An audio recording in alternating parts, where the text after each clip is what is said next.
New high-quality economy again touted by the government's economics czar amid storm clouds. The government's key economics minister underlined its green credentials as he put the environment at the center of agricultural, tourism and industrial policy in explaining what he sees as the way forward for the kingdom in the post-COVID-19 world. He said the cabinet is still considering proposals to attract up to 1 million wealthy and skilled foreigners to come and live in Thailand as a replacement for the trillions of baht lost with the demise of the country's old-fashioned foreign tourism concept based on high-volume and low-spending visitors. Thailand's Deputy Prime Minister Supathanaphong Punmachayawat, on Friday, doubled down on government rhetoric and policies which talk of transforming Thailand into an advanced, eco-friendly economy fighting for social justice. It is coming at a time when poverty rates and devastation from the COVID-19 crisis brought about by the government's response to the pandemic is spiraling into uncharted territory. Minister Supathanaphong again emphasized the government's determination to move away from mass-market tourism towards a new high-quality and environmentally friendly industry where fewer foreign tourists spend more. He promised that the government will do something to help indebted households which have run up record levels of debt. The speech comes amid signs of a gathering world economic storm as Western countries count the cost of pandemic supports from the public purse and rising tensions between Thailand's two main customers, the USA and China. Deputy Prime Minister Supathanaphong Punmachayawat addressed a Bangkok post-seminar on Friday and outlined the government's vision for a new higher quality, higher income economy for the kingdom in a post-COVID era. The speech laid great emphasis on the new green and eco-friendly policies being adopted by the government, which includes a definite move away from mass foreign tourism. Thailand's economy is facing a plethora of other challenges in addition to being on course for the worst year ever recorded for the kingdom's tourism industry. This was alluded to on Friday by Deputy Prime Minister Supathanaphong Punmachayawat when he warned that rising energy prices were being watched very closely by the government. His comments followed a similar instruction to government ministers from Prime Minister Prayut Chan-o-cha this week. Rising energy costs is a new challenge and the government has been trying to reduce its impacts on people, Mr. Supathanaphong affirmed. Prime Minister orders his economic team to carefully monitor impact of rising world energy prices. The Prime Minister issued a directive to the Ministry of Energy on Sunday last, the 3rd of October, to monitor the situation as the government considers extending measures to subsidize electricity costs for the most vulnerable until September 2022 as part of a fiscal stimulus program to boost the economy and assist the less well-off. However, Minister Supathanaphong on Friday emphasized the eco-friendly credentials and a new economic policy direction by the government when he outlined a target to reduce energy consumption across the board within the kingdom by 30% over the next 25 years up to 2037. The Deputy Prime Minister made clear that Thailand would not be going back to a mass-market, high-volume form of foreign tourism even after the pandemic and would focus instead on protecting its environment and ecosystem. Instead of relying on 40 million tourists to generate 2 trillion baht in revenue, we will turn to focus on quality tourists who can spend more, the government's economics czar told attendees at a Bangkok Post-organized seminar themed Resilient Thailand, Ways to Bounce Back. This will be good for the country's environment and natural resources, he declared. Campaign of boosted financial stimulus aiming to refloat the Thai economy by boosting consumption. The minister made his comments as the Thai government is embarking on a campaign of domestic fiscal stimulus spending to boost the economy even as there are warning signals worldwide that growing public sector debt and consumer demand may soon lead to rising interest rates and inflation. It comes as consumer sentiment in Thailand ticked up in September with an easing of COVID-19 restrictions, although many measures still remain in place.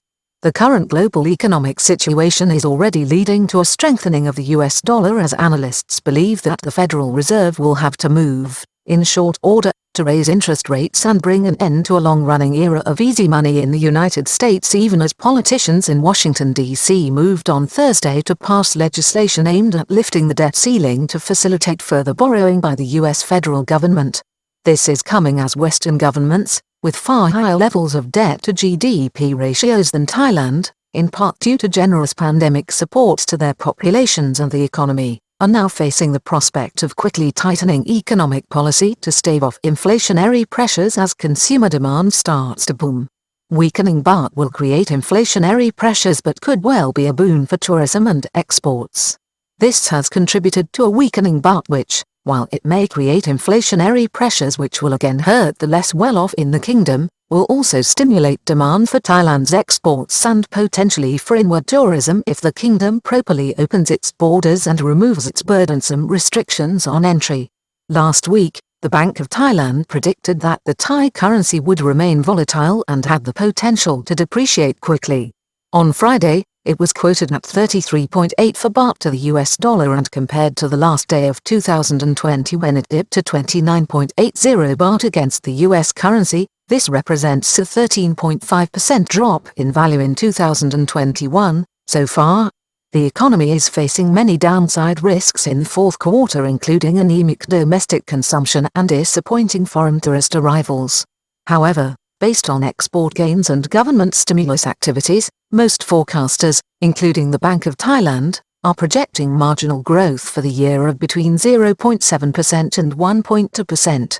Revolution in Thai agriculture with a shift to monocultural farming to help reduce climate change. Mr. Supathanapong, on Friday, spoke of a revolution in Thai agriculture and a shift to monocultural farming which he suggested would help in reducing the kingdom's CO2 emissions and to Thailand playing its part in helping to reduce climate change with fears of increased world temperatures. The Deputy Prime Minister also referred to the government's scheme to attract up to 1 million well-to-do or highly skilled foreigners to come and live in Thailand to boost investment in the countries and its tax base into the future. Limited measures to allow wealthy migrant foreigners to buy homes still being considered by the cabinet. He suggested that the cabinet was still considering measures to support this program amid a heated debate on the prospect of allowing foreigners to own land and property in Thailand. It is understood that the government is considering very limited steps in this direction as officials ponder the situation with evolving feedback. One proposal is that the 49% ownership rule in respect of foreigners and condominium developments be raised. The second and most significant is that it would be permissible for foreigners who qualify under the strict terms of such a scheme, be allowed to purchase a home or land within a specified price range of 10 million to 15 million baht, for personal use only and appropriate to the sort of person that the government is seeking to attract to the country. The third proposal is to extend the terms by which foreigners can legally enjoy long lease concessions in Thailand by allowing long-term lease term extensions of 40 years after an initial 50-year period, giving a combined 90-year lease facility. Shift from mass market tourism again emphasized by the Deputy PM to protect the kingdom's environment. Speaking to the Bangkok audience on Friday, Mr. Supathanapong also categorized this initiative as a potential replacement for mass market foreign tourism in the future. He referred to the Eastern Economic Corridor flagship project and said that the government was laying down an ecosystem for future investment in the Thai economy and sustainable growth in such areas as medical instrument manufacturing, electrical cars and smart electronics. He also suggested that Huawei Technologies, Thailand, the Thai arm of the controversial Chinese technological giant, was playing a key role in the digital infrastructure of the Eastern Economic Corridor scheme. Government is now working in partnership with a Chinese firm Huawei on digital infrastructure for the Eastern Economic Corridor. Despite U.S. concerns in October last year, a former U.S. ambassador, Michael DeSomba, expressed concern about the partnership between the Thai government and the Chinese firm on the project following claims by U.S. intelligence agencies that Huawei was closely linked and compromised by Chinese intelligence services. Last year, Mr. Abel Deng, the CEO of Huawei in Thailand, while announcing a 700 million baht data processing development within the EEC, expressed confidence in the project's future as a digital hub within the ASEAN community. We are confident of Thailand's potential to become ASEAN's first digital hub, and this will help the country's digital economy contribute to 30% of the GDP by 2030, he said at that time. Thai ministers set out ambitious agenda to make the kingdom the dominant digital player in ASEAN. Mr. Deng was again a keynote speaker at this year's Bangkok Post seminar. As for the development of digital infrastructure under the EEC scheme, the CEO of Huawei Technologies, Thailand, will explain the matter because Huawei has attached importance to Thailand's telecom and digital infrastructure development, said Minister Supathanapong on Friday as he deferred to the executive of the Chinese firm on the subject. US-China tensions have begun to again reassert themselves in the last week with new trade issues and news of the US military assisting Taiwanese forces. There are growing signs of renewed hostility and conflict between the United States and China on trade, with a US negotiator recently accusing China of reneging on a 2020 agreement made with the Trump administration, in addition to dangerous tensions between the two superpowers over Taiwan, with revelations just this week that US armed forces are already stationed on Taiwan training the military on the breakaway island, which claims to be independent of China. US ambassador resigns as Biden presidency starts with growing tensions with China over Taiwan. Only 15 states currently recognize Taiwan as an independent republic, with Thailand recognizing only Beijing as the one China since 1975, followed by the United States in 1979. This is despite continued and indeed renewed US military and diplomatic support under the Trump presidency, which appears to have continued into the Biden era. There is heightened speculation that hostilities over the island in the South China Sea may occur at any time up to 2025, with senior ministers in the Taiwanese government increasingly underlining the serious nature of the threat.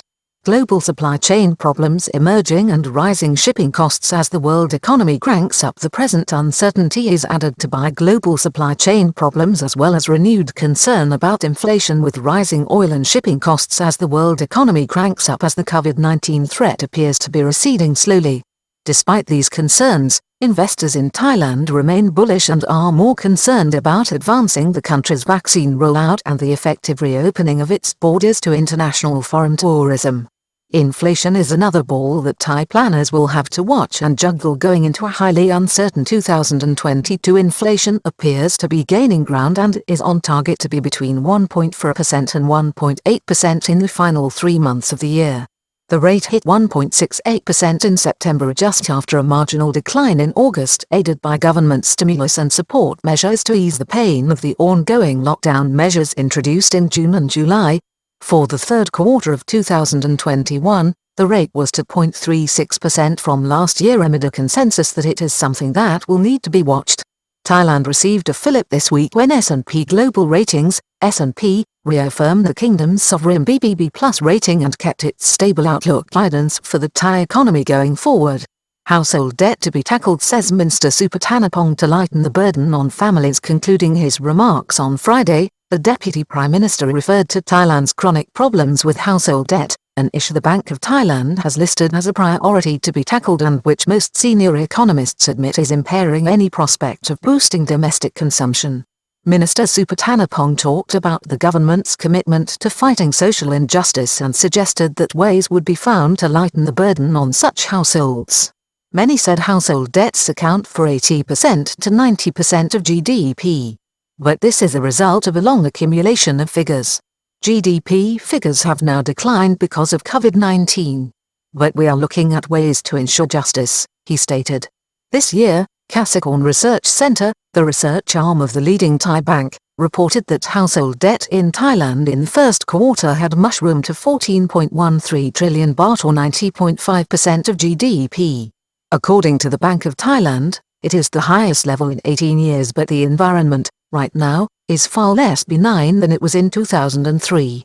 This represented a rapid pace of growth from 84.9% from the last quarter of the year and highlights the desperation being felt by poorer Thai families under the strain of the current economy, which a Tourism Council of Thailand survey last week revealed has seen 70% of households lose 40% of their income since the crisis began.